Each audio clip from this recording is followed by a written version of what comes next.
तो hello guys, welcome back. एक बार फिर से आप सभी का स्वागत है। और हम लोग आज जो सेकंड पार्ट है गूगल साइट ट्यूटोरियल का उस पर बात करने वाले हैं।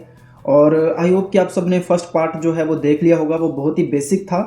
जैसे कि बिल्कुल मैंने आपको कहा था कि हम लोग बिल्कुल जीरो से बात करने वाले हैं। स्टेप बाय स्टेप सारी चीज़ें मैं आपको बताने वाला हूँ। इंटरफेस में ऐसी कोई चीज़ मैं छोड़ना नहीं चाहता जिसके बारे में आपको ना पता हो। फर्स्ट पार्ट में हमने ये जाना था कि गूगल साइट से आप क्या कर सकते हैं, किस तरह के टेम्पलेट्स या वेबसाइट्स आप डिज़ाइन कर सकते हैं, किस तरह के लैंडिंग पेजेस आप बना सकते हैं ना। और इसके साथ साथ कैसे आपको वेबसाइट बनाना शुरू करना है, कैसे एक वेब पेज बनाना शुरू करना है गूगल साइट के अंदर, ये मैंने आपको फर्स्ट पार्ट में बताया था। और फर्स्ट पार्ट में हमने यहाँ तक पहुँचे थे।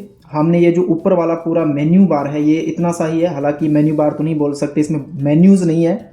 आप यहाँ पर देख सकते हो। इसके बारे में हमने कंप्लीट क्लियर कर दिया था। ऊपर जितनी भी आपको ये पट्टी दिखाई दे रही है इनमें से सब कुछ मैंने आपको बता दिया था, है ना। आज अपन बेसिकली हेडर की बात करने वाले हैं, जिसको आप बैनर भी बोल सकते हो। और वेबसाइट का ये वाला जो भाग होता है इसको हेडर बोलते हैं। ओके, जो सबसे ऊपर वाला मेन पार्ट जो वेबसाइट का होता है उसको हेडर कहा जाता है। आज अपन हेडर की बात करेंगे पार्ट 2 में। तो अगर आपने पार्ट 1 नहीं देखा है तो लिंक आपको डिस्क्रिप्शन में मिल जाएगा। नई प्लेलिस्ट बन चुकी है, उसमें सारे पार्ट जो है वो ऐड होते रहेंगे। और ऐसे ही हम आगे बढ़ते रहेंगे, धीरे धीरे सीखेंगे इसको। और आप भी साथ साथ करते रहिएगा। कोई डाउट आया आपके मन में, कोई चीज़ समझ में ना आया आपको, तो आपने कमेंट करना है और मैं आपको रिप्लाई करूंगा। आप इंस्टाग्राम पर भी मुझे फॉलो कर सकते हो, ठीक है। तो सबसे पहले ये देखिए, हम यहाँ तक पहुँच चुके थे। वेबसाइट का नाम जो भी आप देते हो वो आपको यहाँ पर देना होता है, यहाँ पर देना होता है टाइटल, और यहाँ पर 3 जगह पर आपको देना होता है। आज हम मेनली हेडर की बात करेंगे। तो इसके अंदर ये वाला पार्ट आता है पूरा। अब इसके अंदर कई सारे डिज़ाइन है। सबसे पहले तो आप इसको यहाँ से डिलीट कर सकते हो। अगर मैं चाहता हूँ कि मुझे तो हेडर चाहिए नहीं, है ना, तो हम इसको यहाँ से डिलीट कर सकते हैं। That's it. ये देखिए डिलीट हो गया यहाँ से। तो आप नए सिरे से कुछ भी शुरू कर सकते हो। अगर मैं कुछ लिखूंगा अब तो वो यहाँ से शुरू हो जाएगा ना। तो ये हम हेडर को डिलीट कर सकते हैं, अंडरस्टैंड। अब यहाँ से अंडू करेंगे 2 बार, ये देखिए, तो वो वापस हम वहाँ पर आ जाएंगे। ओके। अब जो सेकंड चीज़ है जो यहाँ से हम कर सकते हैं वो है चेंज इमेज। अब इसके पीछे एक ब्लैक बैकग्राउंड है। अगर हम चाहें तो चेंज इमेज पे क्लिक करके कोई इमेज अपलोड कर सकते हैं या यहाँ पे सेलेक्ट कर सकते हैं। हर चीज़ प्रैक्टिकली मैं आपको दिखाऊंगा, लेकिन उससे पहले हमें समझना होगा हेडर टाइप। अब हेडर टाइप पे अगर क्लिक करेंगे तो यहाँ पर 4 तरह के हेडर हैं। ओनली टाइटल के अंदर केवल आपका टाइटल होगा और कुछ नहीं होगा, कोई इमेज नहीं होगी, केवल आपका टाइटल होगा, अंडरस्टैंड। और जो बैनर है इसके अंदर जो हम अभी देख रहे थे वो बैनर ही था, ये वाला इतना सा रहेगा, सिंपल सा बैनर रहेगा। और ये बड़ा बैनर हो जाएगा। लार्ज बैनर मतलब पूरा थोड़ा साइज जो है उसका बढ़ जाएगा। और कवर मतलब इसमें ज़्यादातर आपका एरिया जो है वो हेडर के रूप में कवर होगा, नीचे बहुत ही कम पार्ट बचेगा, अंडरस्टैंड। ये आप देख सकते हैं। तो ये कवर हो गया। हम डिफ़ॉल्ट ही रखेंगे, बैनर पर क्लिक करेंगे। अब हम इसके पीछे कलर लगाना है, लेकिन उससे पहले एक चीज़ यहाँ पर है, ये देखिए आप। अगर आप इस पर क्लिक करोगे तो आप यहाँ से थीम्स को चेंज कर सकते हो। जिस पे भी आप क्लिक करोगे वैसी ही हो जाएगी। जैसे अगर मैं इस पर क्लिक करता हूँ तो ये ऐसा कुछ बन जाएगा, और अगर अपन इस पर क्लिक करेंगे तो ये इस प्रकार का बन जाएगा। ये सब डिज़ाइंस है जो आप यहाँ से कर सकते हैं, आप इनको थीम्स बोल सकते हो। ओके। एंड देन हम यहाँ से कंट्रोल जेड करेंगे वापस। ये चीज़ आप कंट्रोल जेड से कर सकते हो और इस पर क्लिक करके अंडू भी कर सकते हो, अंडरस्टैंड। कंट्रोल जेड जो है वो अंडू की ही शॉर्टकट की है। एंड अब हम यहाँ पर इमेज को डालेंगे इसके बैकग्राउंड के पीछे। अगर आपको किसी भी वेबसाइट के हेडर में, गूगल साइट में बैकग्राउंड में इमेज लगानी है तो कैसे लगाओगे। सबसे पहले हम जाएंगे यहाँ पर, गूगल में मैंने सर्च कर रखा है पहले से ही ताकि टाइम बचे। मैंने सर्च किया हुआ है डेस्क बैकग्राउंड। अब डेस्क बैकग्राउंड सर्च करने के बाद आपको टूल्स पे क्लिक करना है। यहाँ पर टूल्स रहेगा, इस पर क्लिक करना है। यहाँ पर फर्स्ट वाला सेक्शन है, इस पर क्लिक करना है और यहाँ से लार्ज पर टिक कर देना है। इससे क्या होगा, जो भी इमेजेस आपको शो होंगी यहाँ पर सर्च में, उनका रेजुलेशन काफ़ी हाई होगा, साइज काफ़ी बड़ा होगा। हमें ऐसी ही इमेज चाहिए।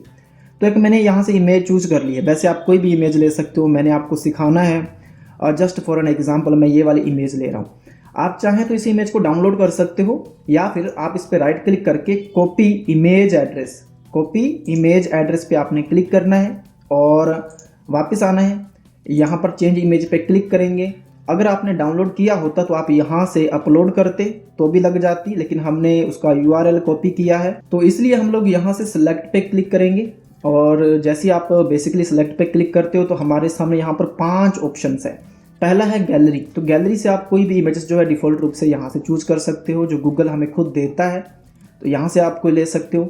इसके अलावा बाई URL, तो जो हमने इमेज का URL कॉपी किया उसको हम यहाँ पे डालेंगे।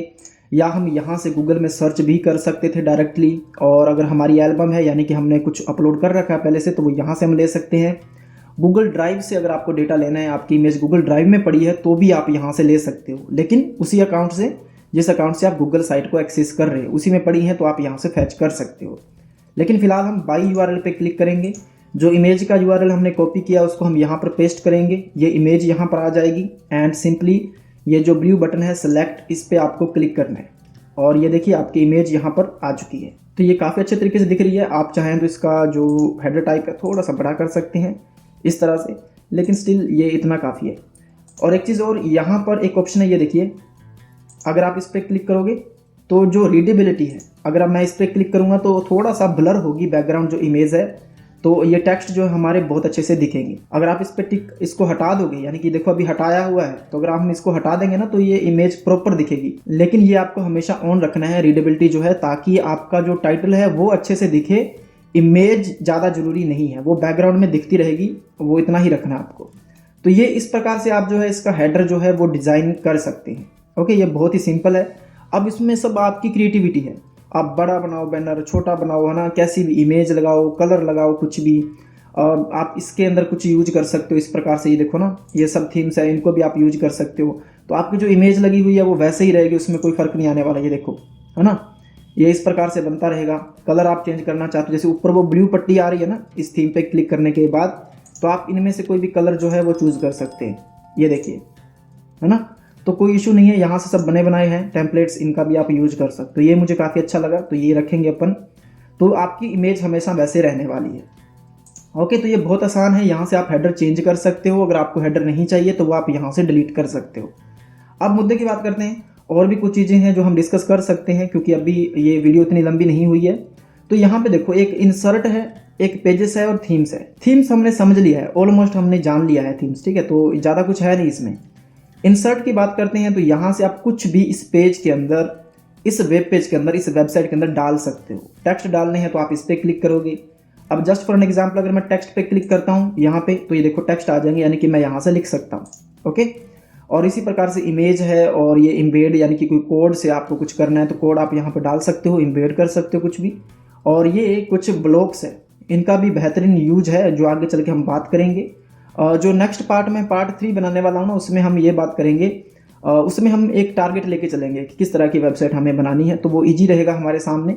तो ये देखिए, कुछ काफ़ी सारे ऑप्शन है, इनका आप डायरेक्टली क्लिक करके ड्रॉप करके यहाँ पर यूज कर सकते हो, जो अपने आने वाले पार्ट में इन सभी चीज़ों के बारे में जानना शुरू करेंगे। आज के लिए इतना काफ़ी है गाइस, हमने सिर्फ हेडर को डिज़ाइन करने के बारे में जाना है। अब अगर आप सच में अच्छे से सीखना चाहते हो, गूगल साइट के ही सिर्फ आप प्रोफेशनल बनना चाहते हो ना, तो आप एक काम करिए, आप अलग अलग प्रकार के हेडर्स को डिज़ाइन करके देखो, अलग अलग तरीके से बना के देखो। क्योंकि मेरे बनाने से कुछ नहीं होगा, मैंने आपको बना के बता दिया, तो इससे आपको कोई बेनिफिट नहीं होगा। जो आप बनाओगे, आप खुद बना करके देखोगे अलग अलग तरीके से, उसी से आपको बेनिफिट होगा और अंदर से कॉन्फिडेंस आएगा कि यस हम कर सकते हैं। और मोस्टली जितने भी वेबसाइट बिल्डर हैं, पेज बिल्डर हैं, सब में ऐसे ही काम होता है, ठीक है। और अगर एक बार आपने गूगल साइट पे काम कर लिया तो आप जो वर्डप्रेस वगैरह है उसको भी इजीली जो है डिज़ाइन कर पाएंगे। अगर आप मुझे कमेंट करोगे, अपने बाद में जानेंगे, पहले गूगल साइट को कंप्लीट करते हैं, उसके बाद हम वर्डप्रेस को भी शुरू कर लेंगे, कोई इशू नहीं है। अपने वर्डप्रेस भी अच्छे से सीख लेंगे, कैसे वर्डप्रेस में एक प्रोफेशनल वेबसाइट बनाई जाती है, कैसे डिज़ाइन किया जाता है, सारी चीज़ें हम उसके बारे में भी सीख लेंगे, ठीक है। पहले आप ये कर लो, ये आप बना के देखो, हेडर को चेंज करके देखो। मैं नई वीडियो में मिलता हूँ, पार्ट 3 में मिलता हूँ, जिसमें हम इन मेन्यूज़ के बारे में जानेंगे। Okay, thank you so much. कोई डाउट रह गया हो तो आपने कमेंट करना है। इसी के साथ आज की मजदूरी यहीं खत्म करते हैं। अगर तुम्हें वीडियो पसंद आई तो लाइक मारो यार, तो लाइक मारो। और अगर तुम लोग नए हो तो सब्सक्राइब करो, वो जो लाल वाला बटन है उस पर फूट फेंक के मारो या फिर मोमबत्ती, मुझे नहीं पता, बस क्लिक हो जाना चाहिए। अब मैं भी जा रहा हूं, मुझे पैसों के पीछे भागना है। बाय।